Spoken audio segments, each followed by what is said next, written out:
সেদিন ছিল রানাঘাটের ফেসবুক মিটআপ। গিয়ে মিতাদি এত ভালোবেসে আমাকে এত এত গিফট দিচ্ছিল তোমরা ভাবতে পারবে না। আর সেই গিফট পেয়ে আমিও ভীষণ খুশি হয়ে যাচ্ছিলাম। মিতাদির নামটা কমেন্ট বক্সে মেনশন করে দেবো, সবাই অবশ্যই যুক্ত হয়েছে, খুব ভালো মনের মানুষ। তারপর দেখো সেই মিটআপে আমাদের ছবি লাগানো ছিল, সেই ছবি দেখে তো আমার খুবই ভালো লাগছিল। আমরা সবাই সেদিনকে একসঙ্গে অনেক রিলস বানালাম, মজা করলাম, আনন্দ করলাম। সবাই একে একে আসছিল আমার সঙ্গে সেলফি তুলতে, খুব ভালো লাগছিল। দেখে অনেক গর্বও হচ্ছিল যে এই সফলতাটা তো অনেক কষ্ট করার পরে আসে, আজকে সফলতা পেয়েছি তাই জন্য এই উপহারগুলো পাচ্ছি।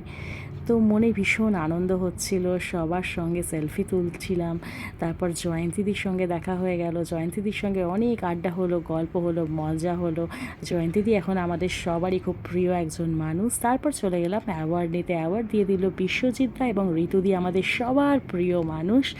তারপর খাওয়া দাওয়া করে বাড়ি চলে এলাম। সফলতা একটু ধীরে আসাই ভালো, সফলতা ধীরে আসলে সেটা কিন্তু অনেক দিন টিকে থাকে।